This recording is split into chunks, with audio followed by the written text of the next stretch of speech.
My name is Ryan. I've been a firefighter for over a decade. You see a lot in this line of work. The good, the bad, and the things you wish you could forget. Tonight, I'm sharing something that, well, it still keeps me up at night. It's not the fire or the screaming alarms. It's something else. Something I can't explain. But I'm not here to convince you of anything. Just listen. You can decide what it was. It was a normal shift, or at least as normal as things get in our line of work. I'd already been up for 24 hours. The air in the station smelled like burnt coffee and engine oil as usual. The guys were joking around, trying to keep the mood light. Then, the alarm sounded. 2 calls back to back. The first was a house fire. Routine, really. An old place with faulty wiring. We got the family out, but their dog didn't make it.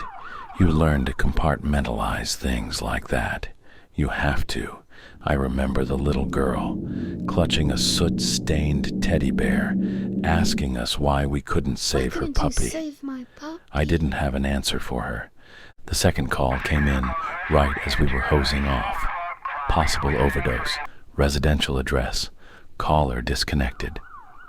My stomach churned when I heard the dispatcher's voice. Overdoses are tricky. You never know what you're walking into. We pulled up to this rundown house on the edge of town. The porch light flickered, barely cutting through the dark. The door was ajar, creaking in the wind. Inside, the air was thick with the smell of rot and something metallic. It was quiet. Too quiet. That's when we saw her. She was sitting in the living room, slumped in a faded armchair. Young, maybe early 20s, skin pale, lips blue. The worst part, her eyes were open, staring straight ahead, and in her lap was a doll, not the kind kids play with. This one was handmade, with button eyes and stitched lips. It was wrong. The entire scene felt staged, like something out of a horror movie. We called it in, but the paramedics couldn't do much. She'd been gone for hours. The scene didn't sit right with me, though. The doll felt out of place, like it was watching us. One of the guys, Tom, muttered something about it, giving him the creeps. I brushed it off as exhaustion. After all, you can't take every little thing home with you. Or so I thought. By the time I got back to my place, it was past midnight. I live alone, a small house on a quiet street, the kind of neighborhood where you'd expect to feel safe. But that night, it felt different. The streetlights seemed dimmer and the shadows stretched just a little too long. The air had a stillness to it, like the calm before a storm. I unlocked the door and stepped inside. The house was cold, colder than it should have been. I checked the thermostat. It read 68, but it felt like walking into a freezer. I chalked it up to being overtired. The routine kicked in, boots off by the door, jacket on the hook. I tossed my gear bag on the couch and headed for the shower. The hot water felt good, washing away the grime of the day.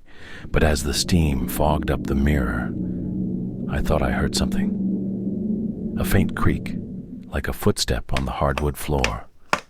I froze, listening. Nothing. Just the pipes groaning. Still, I couldn't shake the feeling that I wasn't alone. After the shower, I headed to the kitchen to grab a beer. That's when I noticed it. Something on the dining room table that shouldn't have been there. The same doll from the overdose scene. Button eyes, stitched lips, sitting upright, staring at me. I felt my chest tighten. My first thought was that someone had broken in, but the doors were locked, windows secure, and my dog, well, I don't have one. I'd seen that doll earlier tonight. I was sure of it. My hands were trembling as I reached out to pick it up. The fabric felt damp, almost clammy. And the smell, that same metallic tang from the house. I threw it in the trash, double-bagged it, and shoved it out to the bin by the curb. But when I came back inside, the unease didn't leave. I turned on every light in the house and sat on the couch, beer untouched, staring at the front door. I tried to convince myself that I was just overtired, that it was all in my head. But deep down, I knew better. Around 2 a.m., I started to drift off. That's when I heard it.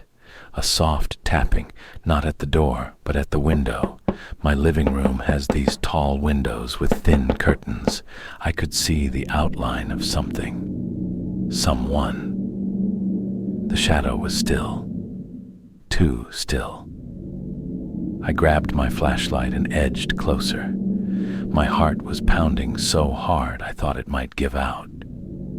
When I yanked the curtain aside, there was nothing there, just the empty street and the faint hum of the streetlights. But as I turned away, I caught movement out of the corner of my eye, a shadow darting across the yard. I locked the door and deadbolted it for good measure. Sleep wasn't happening. I sat in my armchair, staring at the clock. 3:12 a.m.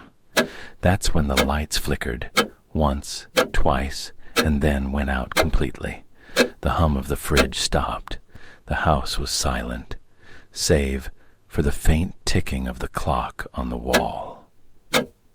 I grabbed my flashlight and swept the beam across the room. Everything seemed normal until it landed on the hallway. The doll was back, propped up against the wall, its button eyes glinting in the light. I knew I'd thrown it away. I stepped closer, and that's when I heard it. A whisper, faint, barely audible, but unmistakable. I spun around, but no one was there. The flashlight trembled in my hand as I turned back to the doll. Its head was tilted now, as if it were watching me. And then it spoke, not in a voice, but in a whisper that seemed to come from the walls themselves. My knees buckled. The memories flooded back. The little girl with the teddy bear, the jumper on the bridge, the overdose victim. Every failure, every life I couldn't save, played out in my mind like a twisted film reel. I'd always prided myself on being able to handle the pressure, to compartmentalize. But this was different. I finally broke down and called a friend from the department, someone I trusted, Mike. He came over, and I told him everything about the doll, the whispers, the memories. I expected him to laugh, to tell me I was cracking under the pressure. But he didn't. "Ryan," he said, "I've heard stories like this before. Not exactly like yours, but close. Sometimes the job gets under your skin. It's like it leaves a mark, and you can't shake it off."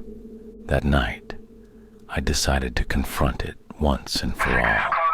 I set up a camera in the living room, pointed right at the hallway where the doll always appeared. I turned off all the lights and sat in the dark, waiting. It started around midnight. The whispers, faint at first, then louder. "Ryan, come back. You can't leave us."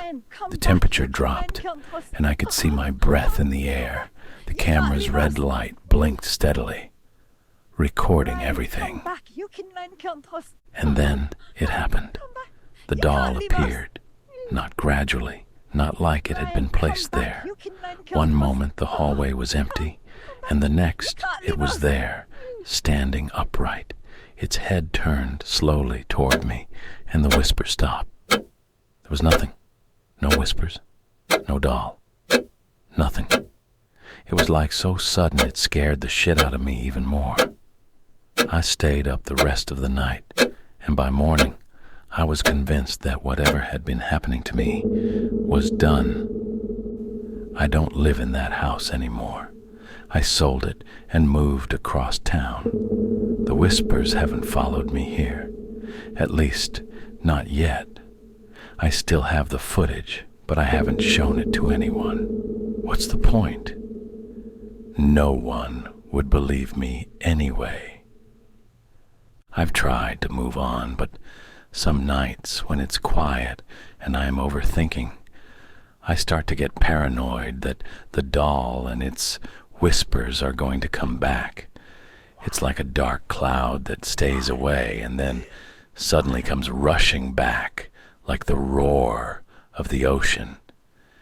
And every time, I wonder if it's really over, or if the fire is still burning, waiting to consume me.